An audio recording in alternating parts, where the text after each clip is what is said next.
નમસ્કાર વિદ્યાર્થી મિત્રો, જો તમે પણ ટાટ એચએસ અને એચએસની તૈયારી કરી રહ્યા હો તો આ વિડીયો તમારા માટે છે. તો સૌથી પહેલાં ચેનલને સબસ્ક્રાઈબ કરી દેજો, વિડીયોને લાઇક, કમેન્ટ અને શેર જરૂર કરી દેજો.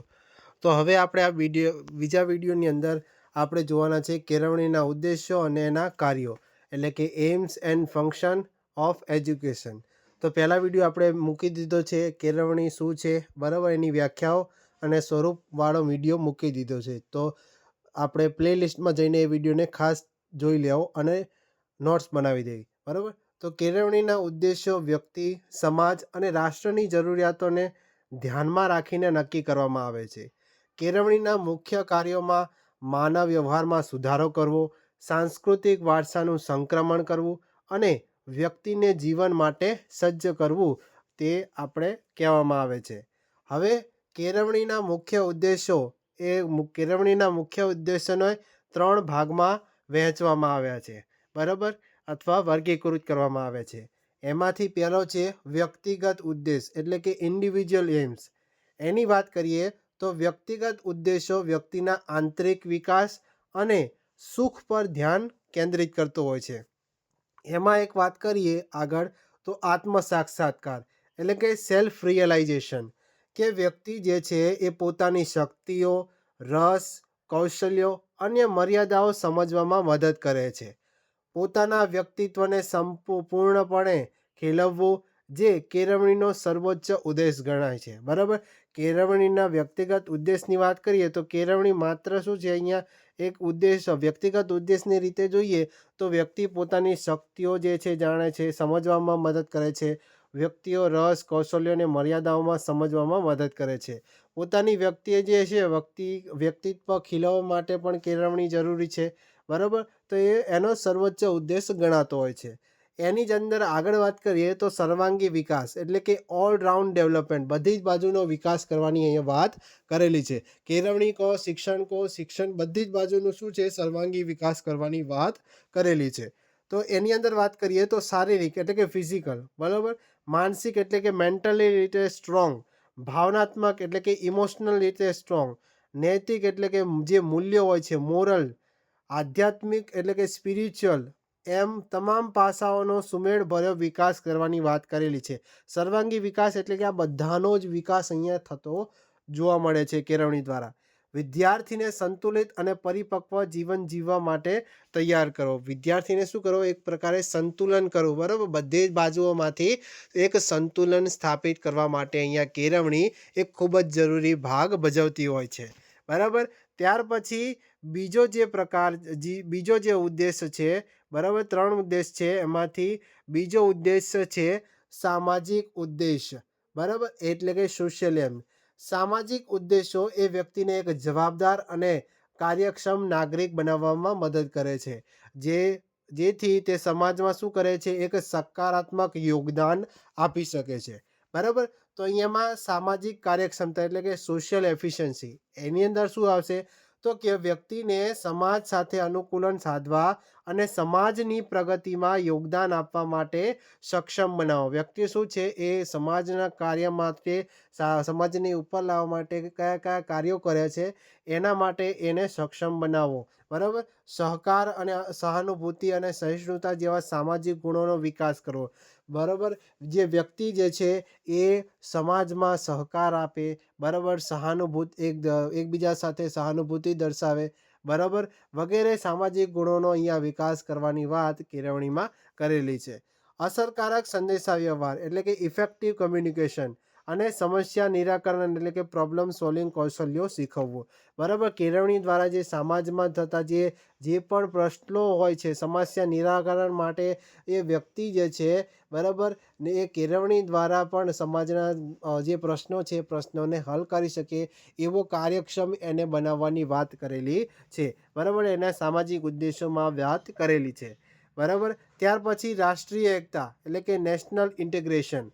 વિદ્યાર્થીઓમાં રાષ્ટ્ર પ્રત્યેની આદર હોવો જોઈએ, એની અંદર પ્રેમ હોવો જોઈએ રાષ્ટ્ર પ્રત્યે, અને બંધુત્વની ભાવના વિકસાવી, બરાબર. એકબીજા સાથે બંધુત્વ, એટલે કે એકબીજાના મિત્ર તરીકે તે રહેવા જોઈએ, બરાબર. વિવિધ સંસ્કૃતિઓ, ભાષા, ધર્મો વચ્ચે એકતા અને સમાનતાની ભાવનાને પ્રોત્સાહન આપવું જોઈએ. કેળવણીનો મતલબ શું થઈ શકાય? બરાબર, સામાજિક ઉદ્દેશોમાં એક એવું પણ જોવા મળે છે, અલગ અલગ સંસ્કૃતિવાળા જે માણસો હોય છે, બરાબર, અલગ અલગ ભાષાવાળા જે પણ માણસો હોય છે, અલગ અલગ ધર્મોવાળા જે માણસો હોય છે, એ માણસો સાથે, બરાબર, બધા જ સાથે શું કરે, એકબીજાને ભાઈચારાથી રહે, એકતા દ્વારા રહે, બરાબર, અને દરેક માટે એક સમાન ભાવે સમાનતાની ભાવના એની અંદર પેદા થાય એવું આપણે વાત કરેલી છે અહીંયા. પછી લોકશાહીના મૂલ્યો અને નાગરિકની ફરજ પ્રત્યે જાગૃતિ કેળવવી. જે પણ નાગરિકની, દરેક નાગરિકની જે ફરજો હોય છે એ સમજતો થઈ જાય એની પણ અહીંયા વાત કરેલી છે. તો કેળવણી આ બધા જ માટે ખૂબ જ જરૂરી છે. નેક્સ્ટ આગળ વાત કરીએ વ્યાવસાયિક ઉદ્દેશો એટલે કે વોકેશનલ એમ્સ માટે પણ વાત કરીએ તો વ્યાવસાયિક ઉદ્દેશો વ્યક્તિને આર્થિક રીતે સ્વતંત્ર બનાવવા અને જીવન નિર્વાહ માટે જરૂરી કૌશલ્યો પ્રદાન કરવા પર ધ્યાન કેન્દ્રિત કરે છે. એટલે કે જીવન કેવી રીતે જીવવું જોઈએ એના માટે પણ અહીંયા જે વ્યાવસાયિક ઉદ્દેશો છે કેળવણી ખૂબ જ જરૂરી છે. બરાબર, વ્યાવસાયિક કાર્યક્ષમતા એટલે કે વોકેશનલ એફિશિયન્સીની વાત કરીએ તો વિદ્યાર્થીને કોઈ ચોક્કસ વ્યવસાય અથવા ક્ષેત્ર માટે જરૂરી જ્ઞાન અથવા કૌશલ્યોમાં તાલીમ આપીને એને સક્ષમ બનાવવો જોઈએ. જો એ એક પ્રકારની એને જે પણ કૌશલ્ય અથવા જે સ્કિલ છે એનામાં એને જો એ પ્રકારની તાલીમ આપીએ તો આગળ જઈને એ ક્ષેત્રમાં એક કોઈ સારી નોકરી કરી શકે, કોઈ સારો ધંધો એની અંદર એ સ્કિલ્સ એનામાં હોય તો એ વધારે એની અંદર સારું પરફોર્મન્સ કરી શકે છે.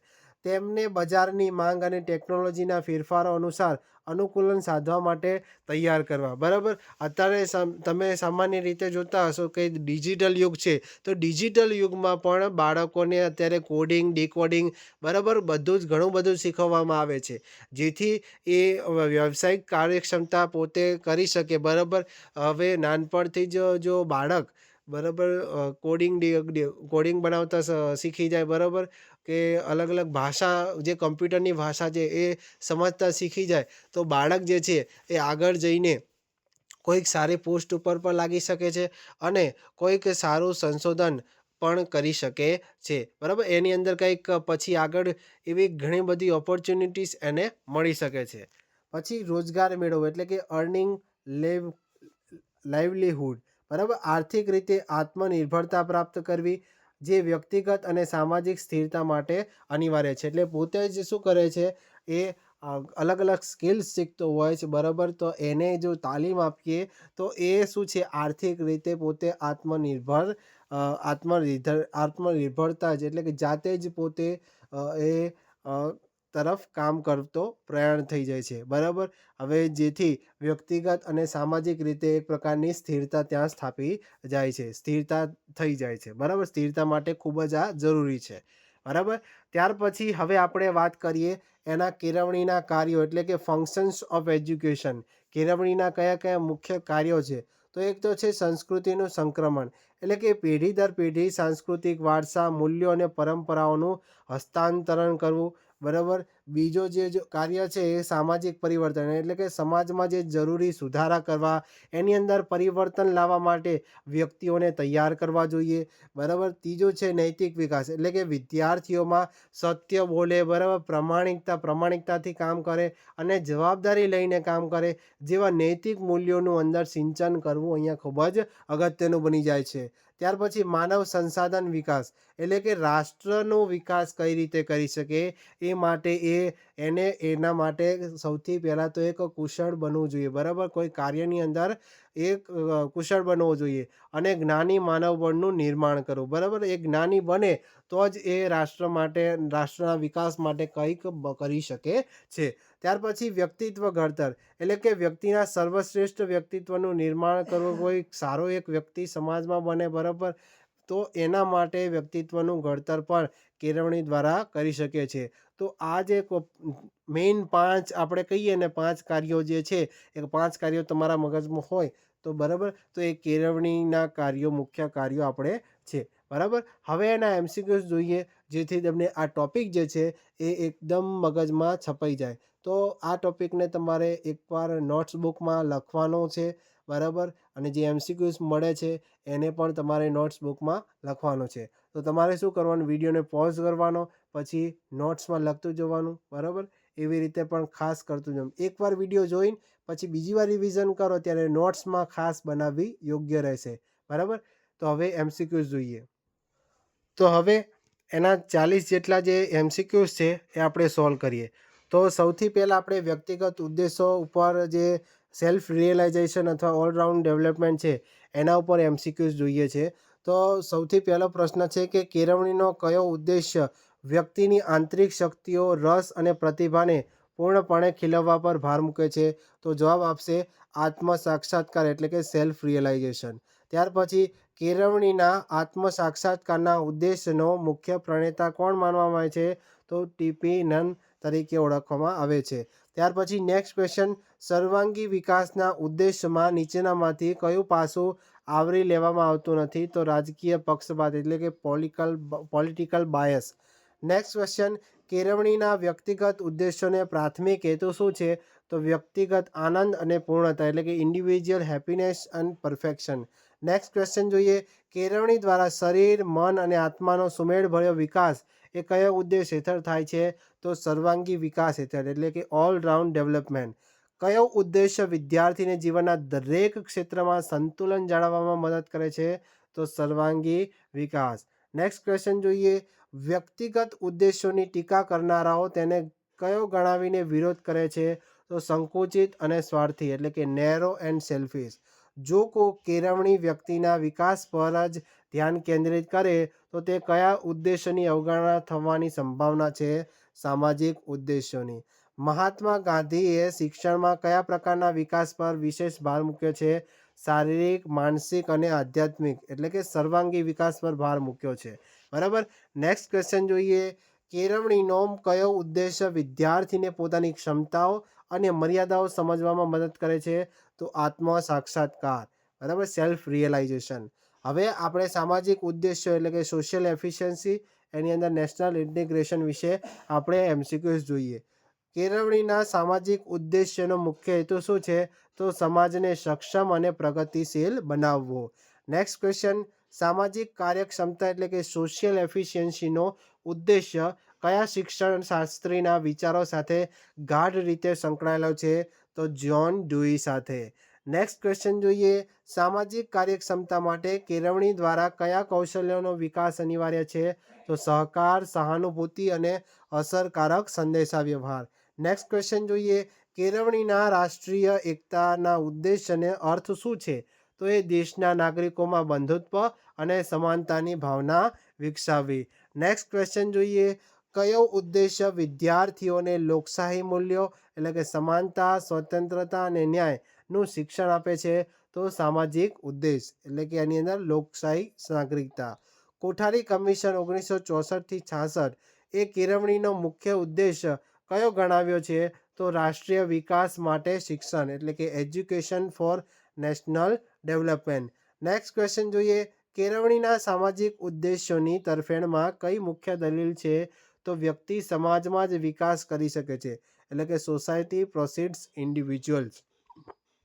નેક્સ્ટ ક્વેશ્ચન જોઈએ, સામાજિક કાર્યક્ષમતા માટે કેળવણીય વ્યક્તિમાં કયા ગુણોનું સિંચન કરવું જોઈએ? તો સમાજ પ્રત્યેની જવાબદારી અને નાગરિક ફરજો પ્રત્યેની જાગૃતિ. નેક્સ્ટ ક્વેશ્ચન જોઈએ, જો કેળવણી માત્ર સામાજિક જરૂરિયાતો પર ધ્યાન કેન્દ્રિત કરે તો કયો ખતરો ઊભો થઈ શકે છે? તો વ્યક્તિગત સ્વતંત્રતા છે એનું દમન થઈ જાય છે. રાષ્ટ્રીય એકતાને પ્રોત્સાહન આપવા માટે શાળાના અભ્યાસક્રમમાં કયા વિષયને પ્રાધાન્ય આપવું જોઈએ? તો ભારતનો સાંસ્કૃતિક વારસો અને રાષ્ટ્રીય ઇતિહાસ. ત્યાર પછી હવે આપણે આગળ વાત કરીએ વ્યાવસાયિક ઉદ્દેશોના ટોપિક ઉપર એટલે કે વોકેશનલ એફિશિયન્સીના MCQ ઉપર. તો કેળવણીના કયા ઉદ્દેશ્યને આર્થિક ઉદ્દેશ્ય અથવા બ્રેડ અને બટર ઉદ્દેશ્ય તરીકે ઓળખવામાં આવે છે? તો વ્યાવસાયિક ઉદ્દેશ્યને.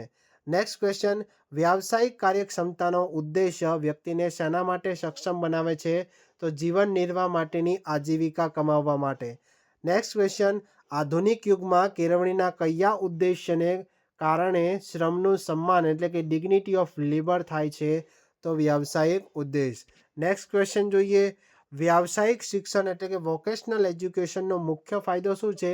તો વિદ્યાર્થીઓને સીધી રોજગારલક્ષી કુશળતા પ્રદાન કરવી. નેક્સ્ટ ક્વેશ્ચન, કેળવણી દ્વારા વ્યવસાયલક્ષી કુશળતા વિકસાવવી કયા રાષ્ટ્રીય લક્ષ્યની પ્રાપ્તિમાં મદદ કરે છે? તો બેરોજગારી ઘટાડવી અને રાષ્ટ્રીય આવક વધારવી. નેક્સ્ટ ક્વેશ્ચન જોઈએ, કયો ઉદ્દેશ્ય વિદ્યાર્થીને બદલાતા અર્થતંત્ર અને ટેકનોલોજીના ફેરફારો અનુસાર અનુકૂલન સાધવા માટે તૈયાર કરે છે? તો એ વ્યાવસાયિક કાર્યક્ષમતાનો ઉદ્દેશ્ય. વ્યાવસાયિક શિક્ષણની ટીકા કયા આધારે કરવામાં આવે છે? તો તે માત્ર ઉપયોગિતાવાદ એટલે કે અટિલિટેરિયનિઝમ બરાબર અટિલિટેરિયનિઝમ પર ભાર મૂકે છે અને વ્યક્તિના સર્વાંગી વિકાસની અવગણના કરે છે. નેક્સ્ટ ક્વેશ્ચન જોઈએ, વ્યાવસાયિક કાર્યક્ષમતાનો ઉદ્દેશ કયા પ્રકારના શિક્ષણ દ્વારા શ્રેષ્ઠ રીતે પ્રાપ્ત કરી શકાય છે? તો અનુભવલક્ષી શિક્ષણ એટલે કે એક્સપિરિયન્શિયલ લર્નિંગ અને હાથોથી કાર્ય એટલે કે hand on experience. Next question, કેળવણીના વ્યાવસાયિક ઉદ્દેશો વ્યક્તિને કયા પ્રકારની સ્વતંત્રતા તરફ દોરી જાય છે? તો આર્થિક સ્વતંત્રતા એટલે કે ઇકોનોમિકલ ઇન્ડિપેન્ડન્સ. નેક્સ્ટ ક્વેશ્ચન જોઈએ, વ્યાવસાયિક ઉદ્દેશોને સંતુલિત કરવા માટે નીચે તેની સાથે કયા ઉદ્દેશોનું સંકલન કરવું આવશ્યક છે? તો વ્યક્તિગત અને સામાજિક ઉદ્દેશો. હવે આપણે કેળવણીના કાર્યોના MCQs જોઈશું. તો કેળવણીનું મુખ્ય કાર્ય શું છે જેના દ્વારા સાંસ્કૃતિક વારસો ટકી રહે છે? તો સંસ્કૃતિને સંક્રમણ અને સંરક્ષણ. નેક્સ્ટ ક્વેશ્ચન, કેળવણી કઈ રીતે સામાજિક પરિવર્તનનું એજન્ટ ઓફ સોશિયલ ચેન્જ તરીકે કાર્ય કરે છે? તો નવા વિચારો અને મૂલ્યોનું પ્રસારણ કરીને. નેક્સ્ટ ક્વેશ્ચન જોઈએ, કેળવણીનું કયું કાર્ય વિદ્યાર્થીઓમાં સારી ટેવો અને સારો વ્યવહાર વિકસાવવા પર ભાર મૂકે છે? તો વ્યવહારિક અને ચારિત્ર્ય વિકાસનું કાર્ય. નેક્સ્ટ ક્વેશ્ચન જોઈએ, શિક્ષણ દ્વારા રાષ્ટ્ર માટે કુશળ અને જ્ઞાની માનવબળનું નિર્માણ કરવું એ કયા કાર્ય હેઠળ આવે છે?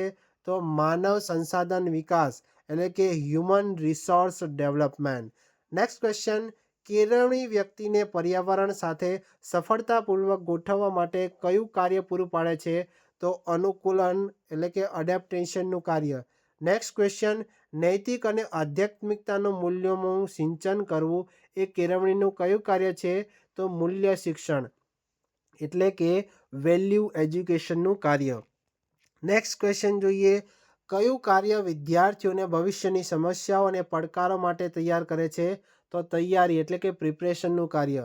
આધુનિક યુગમાં આંતરરાષ્ટ્રીય સમજણ એટલે કે ઇન્ટરનેશનલ અન્ડરસ્ટેન્ડિંગનો વિકાસ એ કેળવણીનું કયું વધારાનું કાર્ય બની ગયું છે? તો વૈશ્વિક નાગરિકતા એટલે કે ગ્લોબલ સિટીઝનશિપ્સનું કાર્ય. કેળવણીના કાર્યોમાં સાંસ્કૃતિક શુદ્ધિ એટલે કે કલ્ચરલ પ્યોરિફિકેશનનો અર્થ શું થાય છે? તો સંસ્કૃતિના અનિચ્છનીય તત્વોને દૂર કરવા અને સારા તત્વોને પ્રોત્સાહન આપવું. નેક્સ્ટ ક્વેશ્ચન જોઈએ, કેળવણીનો ઉદ્દેશ્ય વ્યક્તિના વ્યક્તિત્વ ઘડતર પર જેમાં કયો સુમેળ ભર્યો છે? તો વ્યક્તિગત બરાબર વ્યક્તિગત જે મૂલ્યો છે એની અહીંયા વાત કરેલી છે બરાબર. હવે જો તમને વિડીયો ગમ્યો હોય તો વિડીયોને લાઈક કરો, તમારા મિત્રો સુધી જે પણ વિદ્યાર્થીઓ તૈયારી કરી રહ્યા હોય એમને આ વિડીયો ખાસ શેર કરો અને ચેનલને હજુ સુધી સબસ્ક્રાઈબ ના કરી હોય તો સબસ્ક્રાઈબ કરી દો અને પ્લેલિસ્ટમાં જઈને જે વિડીયો ના જોયા હોય તો વિડીયો જોઈ લેવો અને રિવિઝન કરી નોટ્સ ખાસ બનાવવાનું રહેશે બરાબર. નોટ્સ બનાવી રિવિઝન કરો. જેટલું રિવિઝન કરો, જેટલી પ્રેક્ટિસ કરશો એટલા જ તમે જે પરીક્ષા માટે સારી રીતે માર્ક્સ ગુણ મેળવી શકો છો. તો કમેન્ટ કરીને જણાવો કે આ વિડીયો તમને કેવો લાગ્યો. તો ફરી મળીશું આવા જ નવા વિડીયો સાથે. જય હિન્દ, જય ભારત.